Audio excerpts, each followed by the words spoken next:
The Avengers radio series, a cultural phenomenon in South Africa back in the 1970s. South Africa was a country with no national television service. It wasn't until 1976 that the country would get its first taste of television broadcasts. But before that, radio was the primary medium of entertainment and information for the masses. This was the context when The Avengers, a British spy-fi series, made its debut on South African radio and became a cultural phenomenon. The Avengers was a British television series that originally aired from 1961 to 1969. The show revolved around the adventures of John Steed, a suave and sophisticated secret agent, and his various female associates. The series was a unique blend of traditional spy thriller elements with science fiction and fantasy, which set it apart from other shows of its time. While the series was hugely popular in the UK and had also made a significant impact in the American markets, being one of the rare British series given a network transmission slot, it was virtually unknown in South Africa. This was primarily due to the lack of a national television service in the country until 1976. However, as a film series, The Avengers was able to gain some exposure in South Africa through film rentals. But it was the launch of the radio series that truly brought The Avengers to the masses in South Africa. Come and listen at www.myclassicradio.net. The Black Museum. Horror and mystery based on Scotland Yard's collection. Orson Welles was both host and narrator for stories of horror and mystery based on Scotland Yard's collection of murder weapons and various ordinary objects once associated with historical true crime cases. Walking through the museum, Welles would pause at one of the exhibits, and his description of an artifact served as a device to lead into a wryly narrated dramatized tale of a brutal murder or a vicious crime. In the United States, the series aired on the Mutual Network between January 1 and December 30, 1952. Beginning May 7, 1953, it was also broadcast over Radio Luxembourg, sponsored by the cleaning products Dreft and Miro. Since the BBC carried no commercials, Radio Luxembourg aired sponsored programs at night to England. In the United States, a program of similar scope, using many of the same picked cases as the Black Museum, and nearly mirroring its broadcast run, was broadcast by NBC called Whitehall 1212. The two shows were different in the respect that while Whitehall 1212 told the story of a case entirely from the point of view of the police starting from the crime scene, the Black Museum was more heavily dramatized and played out scenes of the actual murders and included scenes from the criminal's point of view. Come and listen at www.myclassicradio.net. Well, hello. Come right in. Oh, George, we've got company.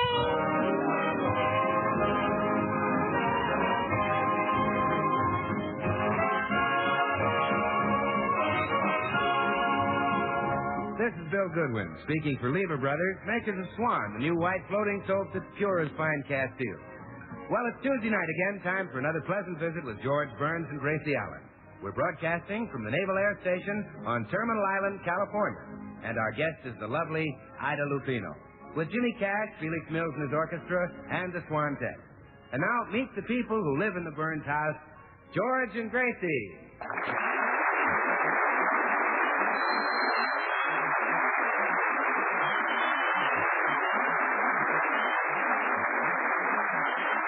And now, before we join the Burnses, let's look in at one of Hollywood's great motion picture studios, where a producer is discussing his new picture with the beautiful and talented star, Ida Lupino.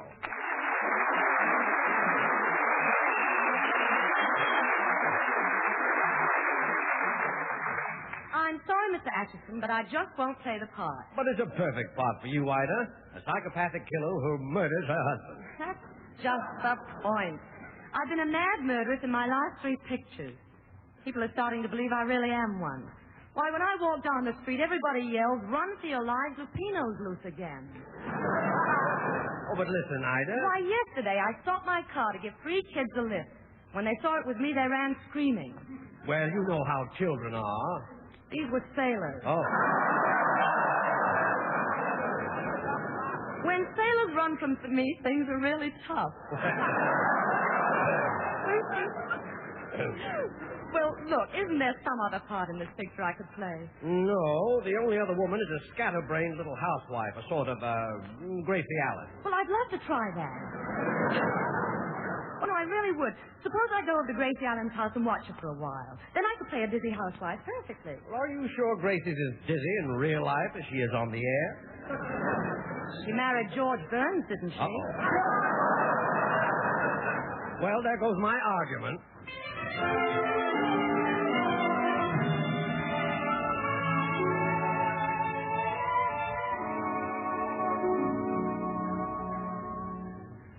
George, What? you want to know something? You're my great, big, strong, handsome dream lover.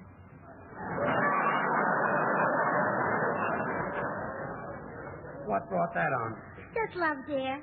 We're so different, you and I. I'm like a shy, timid gazelle, and you're like a big, powerful gorilla. Thanks very much. Every day I love you a little more. Do you love me? Oh, sure. Well, let me hear you say it then. I love you, I love you. Oh, no. Say it nice. Oh, Gracie. Say it nice, George. I love you, sweetheart. That's my little sugar face. I could never get angry at you, no matter what you did, darling. Good. Could you get angry at me no matter what I did? No. You're sweet. Anyway, we can easily get along without it for a few days.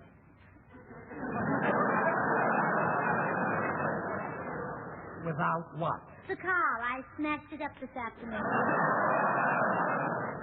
You smashed up the car? Kinda. What do you mean, kinda? You know, kinda completely. Gracie. Well, George, it wasn't my fault, honestly. This other car was parked at the curb with nobody in it, and I didn't see it until it ran into me. A parked car with nobody in it ran into you? Yes. Any telephone poles crossing the street at the time? George. Look, Gracie, how many times have I told you that I... Coming. Hello, Gracie. Well, Ida Lupino, come right in. Thank you. Oh, do you know my husband? Why, yes, I saw your husband at a party a few months ago. Oh, sure, I remember. You got there just as I started to sing. Yes. Did anybody stay for the second chorus?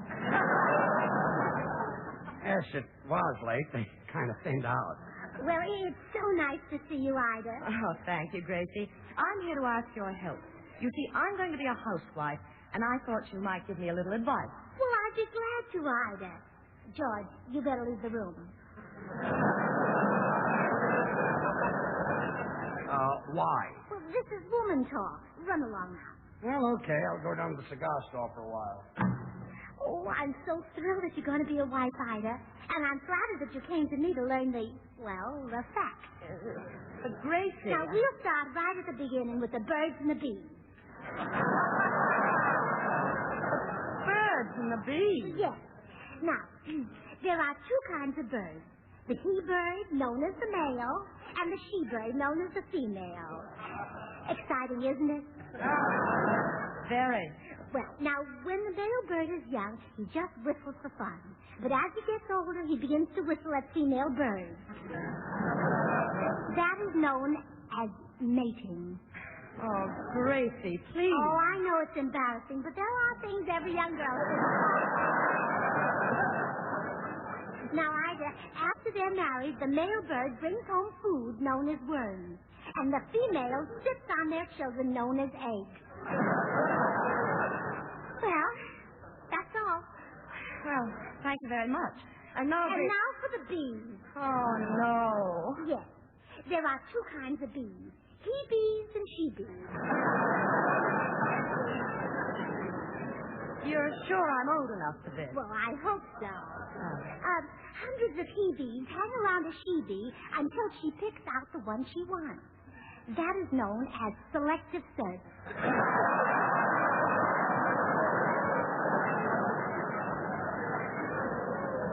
Gracie, I hate to say this, but the advice I wanted was a little more advanced. You mean you already knew about the birds and the bees? Yes. Oh, my goodness, you sophisticated Hollywood girls. You see, Gracie, what I want to learn is... Come in. Well, hiya, Gracie. I just dropped by to... Am I glad I did? Miss Lupino, this is Mr. Goodwin. How do you do? Well, this is a pleasure, Miss Lupino. I've always thought you were the loveliest, the most charming, the most delightful, the most talented. She's getting married soon, Bill. Oh. Well, Miss Lupino, please don't tell Mr. Ickes what I just said. Mr. Ickes? Yeah, he hates to see oil wasted. Bill, I just came over to get some matrimonial advice. She already knows about the birds and the bees, and now she's ready for the advanced stuff. Oh, well, I'm your man, Ida. Move over. Yes. Bill's an authority. He's engaged to several girls. Go ahead, Bill. Well, first a girl wants to show her husband that she's thoughtful and affectionate. So the minute the ceremony's over, she should grab him around the neck and give him a great big bar of Swan soap. Soap? Well, not just soap, Gracie. Swan, the new white floating soap. Now, that shows her husband that she's thoughtful, because Swan is 4 soaps in one. Not only great for his hands and face, but great for dishes and light laundry. And later on for bathing the baby, you know. Swan's a great wartime buy. But her husband might prefer a kiss. Oh, well, that comes now, when he carries her across the threshold. Oh, that's a romantic moment. Yeah. Remember when George carried me across the threshold, Bill? Yeah, well, I ought to. I helped him carry her. That's right. Yeah. Well, anyway, Gracie, that's a girl's big moment. When her husband carries her across the threshold, she says, "Don't put me down, darling. Carry me right into the kitchen and let's wash the dishes with Swan."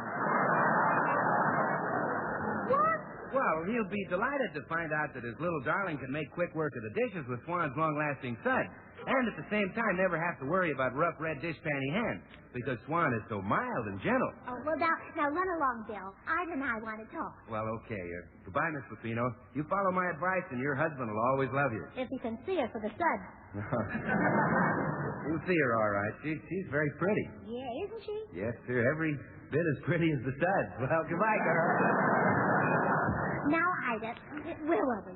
Well, Gracie, before we go any further, let me explain that I'm not actually getting married. I'm just going to be a housewife in a picture. Oh, I see. And who's going to be your husband? Probably Charles Boyer. Oh. Well, I'm glad he's just going to be your husband in a picture. Why?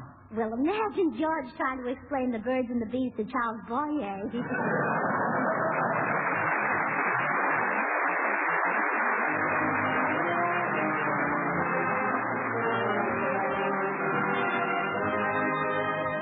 Our tenor, Jimmy Cash, with Felix Mills in the orchestra, and another top ballad of 43, If You Please. If You Please, eh?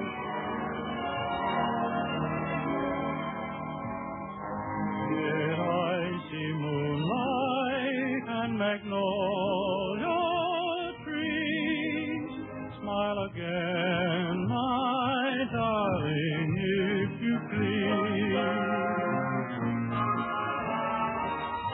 Did I hear music on a warm spring breeze?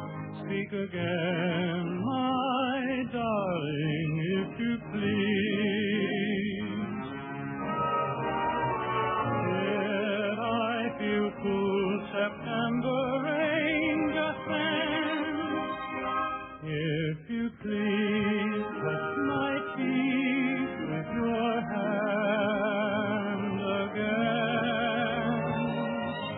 When you are near me, I can dream with ease, and I'm yours, my darling, if you please.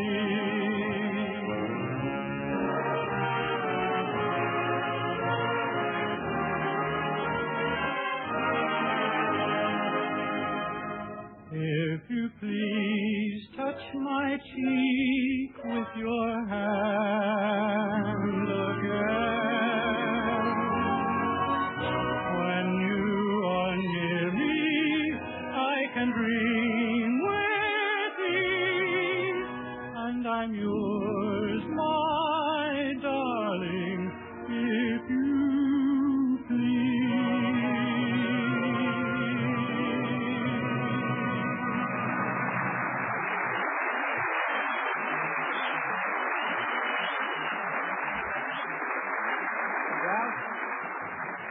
Ida Lupino still thinks she can play the part of a scatterbrained housewife in her next picture if she just watches Gracie in action. You see, Gracie, the housewife I'm going to play in the picture is, well, actually, she's you. Me? Yes. And Charles Boyer is George? Well, yes. I knew it. I knew they'd do it. Sooner or later, I knew they'd do it. Do what? Well, they made Anthony and Cleopatra, Romeo and Juliet, and now George and Gracie. Gracie. The three great love affairs of history. And each one of them has an exciting climax for a picture. Cleopatra is bitten by a snake, Juliet drinks poison, and I marry George. I see the similarity. Oh, what a picture it'll be. Now, tell me more about your married life, Gracie. It'll give me some idea of how to play this part. Well, now, I think one reason George and I are so happy together is that we have exactly the same likes and dislikes. Really? Yes. For example, I like to put my cold feet on his back, and he dislikes it. I see. The same likes and dislikes. Yes. But what I really want to know is how you handle George.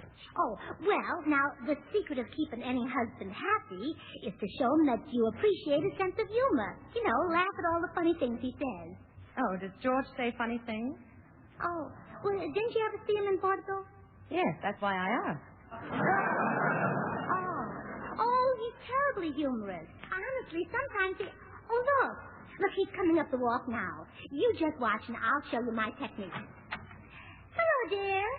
Hello. Well, say something funny. Huh? Oh, that's awfully cute. Cute? Oh, adorable. Come on, entertain Ida some more. How? Oh, wasn't that clever, Ida? How? That's his imitation of an Indian. I hate to say this, but I almost missed the point. Oh, you English people. Oh, but you haven't heard anything yet. He does the funniest imitation of an owl. Who? That's it.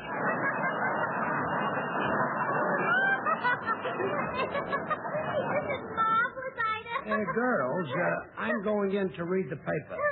But before I leave, I've got one that really make you scream. If.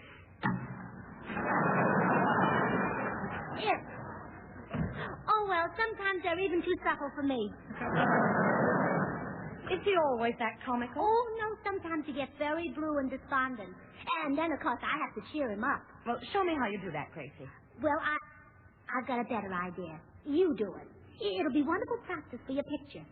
Say, it might be a bad. Well, sure. Just pretend you're me and cheer him up as I would. Say exactly what you think I'd say. All right. Yes, I understand, Harry. Thanks for phoning. Goodbye. Oh, hello, Ida. Well, I just had some good news. Gracie smashed up the car today, but the insurance company is taking care of it. Great, huh? Cheer up, George.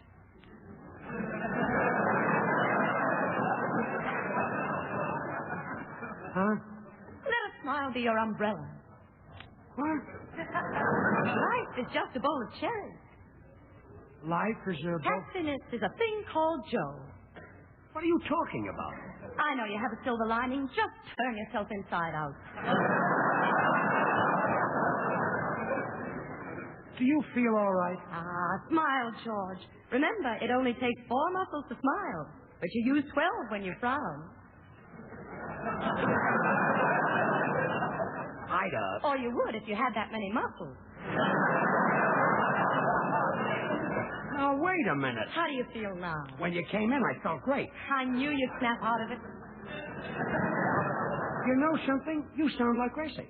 Oh, thank you, George. Oh, Ida, that was just magnificent. You were me right to your fingertips. Except, of course, you're prettier. Oh, Gracie, you shouldn't say that. I have to. You're my guest.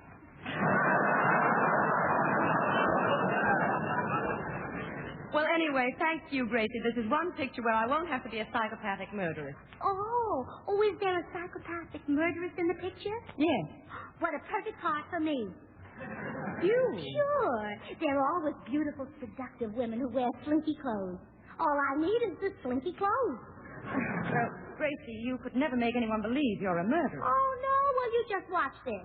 I'll pretend this glass of water is poison, and I'll go in and get George to drink it. But Gracie... Gracie, what's the matter with that Ida Lupino? She acts like she's crazy. Really?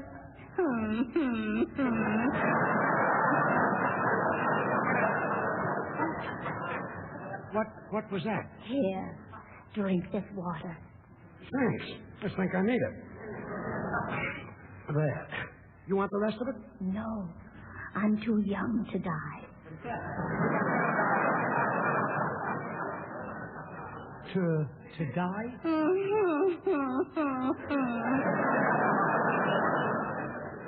What's funny?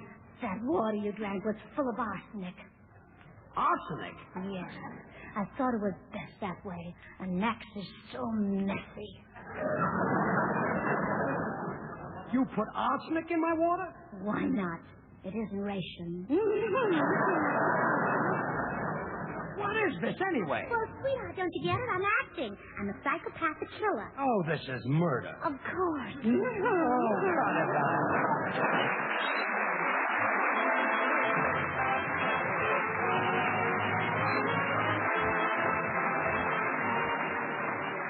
Time again for Felix Mills, his orchestra, and the Quantet, in a Mills interpretation of an old favorite, Sweet Rosie O'Grady.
You've convinced me. I guess I wouldn't like that part of the murderess. No, of course you wouldn't, Gracie. That's a pretty gruesome scene where she kills her husband so she can run away with a crooner.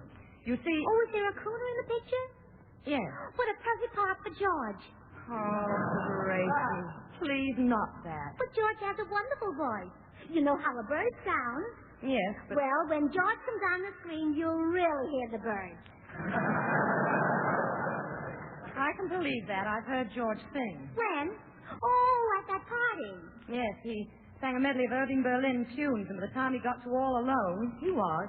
Oh, but Ida, have you heard George sing since he had his adenoids taken out? Yes. Oh. Well, for the picture, he could have them put back in. No. I'm sorry, Gracie. I don't think George has the voice for the part. Well, I'm back. Come on in, Bill. Okay. Oh, George. George, wait till you hear the news.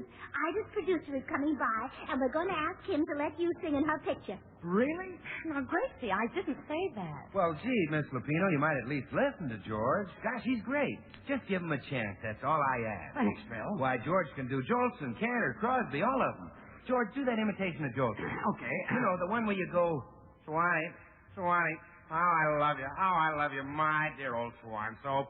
You're really far, soft and white. Now, Bill, Then you do your recitation like Jolson George. You know, Swan's the new white floating soap, folks. Listen to me, folks. It's a soap for your tub or shower, for bathing a baby, folks. Or doing the dishes or the little old light laundry. Mammy.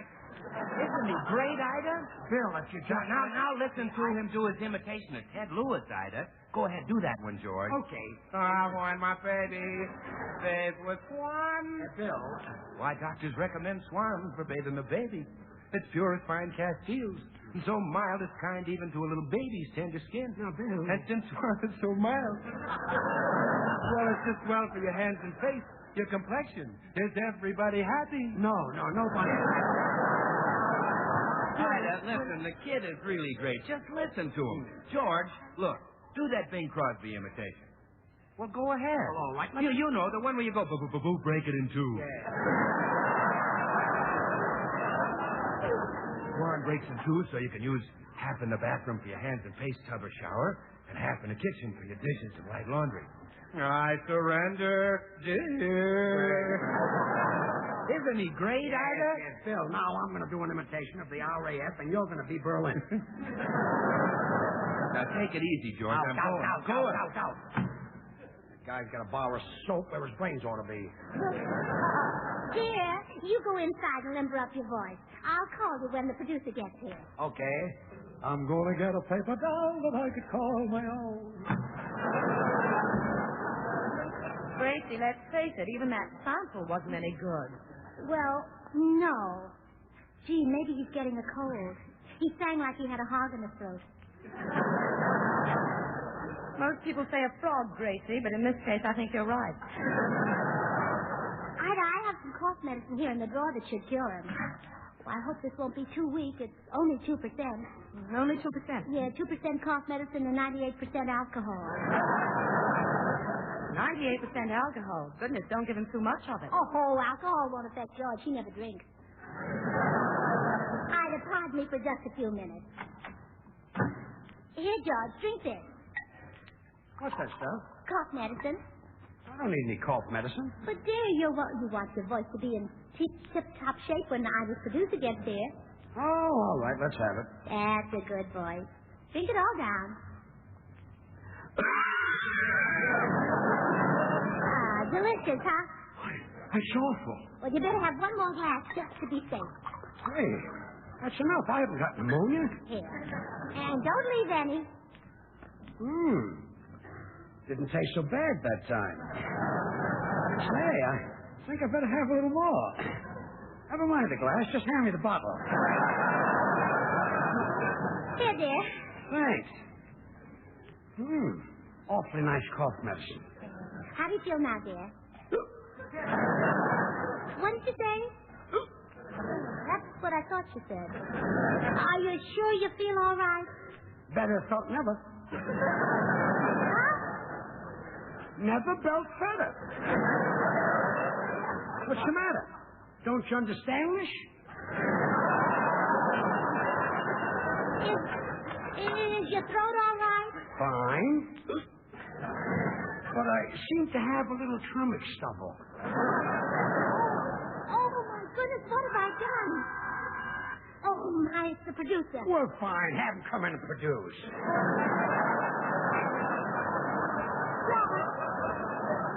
George, you stay here. Oh, no, I want to sing for the Purdue. Hiya, folks. I came in to sing for Mr. What's your name, Bud? Atchison, but I hardly think this is the time to sing. Is that so, Mr. Attitude? Well, I resent your attitude. Oh, please excuse him. His throat is a little tight. Yes. Right down to his ankles. Quiet, everybody. I'm going to sing. I'm going to get a paper pal that I could call my own. A pal that other fellas cannot. Goodbye, Gracie. When those Thank flirty you, guys Ida. with We must do this tomorrow. Goodbye, Miss Atherton. will have to treat their dollies that are real. George, If I stop. come home, it's safe. George, If I George, come home. stop. If Stop. I... Stop singing. Huh? You can stop now. They've gone. You mean to say he left? Yes. Gracie, I'll tell you no secret. You know what I think? What? I think Mr. Atchison was as drunk as a goat. Oh, go to different.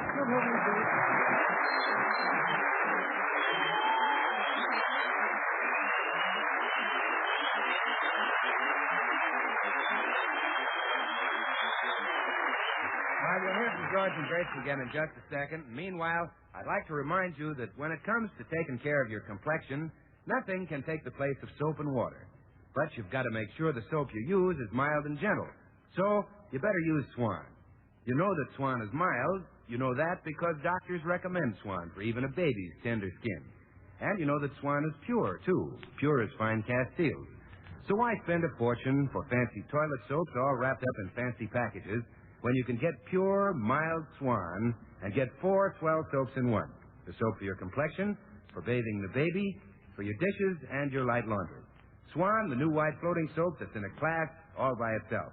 Well, here they are again, that famous crooner and his ever-loving wife, Sugar Throat George and Gracie. Oh, George, guess who's going to be the guest star on our program next week? Who? Kay Kaiser. Isn't that wonderful? Yes, well. Oh, I'm so thrilled. Imagine meeting Kay Kaiser, the man who builds all those ships. Yeah. Knock them out in boogie-woogie tempo. And now I'd like to take a moment to wish all the luck in the world to Frank Galen, one of my writers who's been with me for 3 years and who goes into the service tomorrow. All the best, Frank. The makers of Swan, the new white floating soap, join George and Gracie in inviting you to tune into your Columbia station next week, same time. Our guest, Kay Kaiser. Remember, George Burns and Gracie Allen, CBS next Tuesday night. Tonight's program originated at the Naval Air Station, Terminal Island, California. And our thanks to Captain McGinnis for having us aboard. Insofar as the Navy does not endorse any product, this broadcast does not constitute an endorsement by the Navy Department. Now, till next Tuesday, this is Bill Goodman saying, well, I Swan, how about you?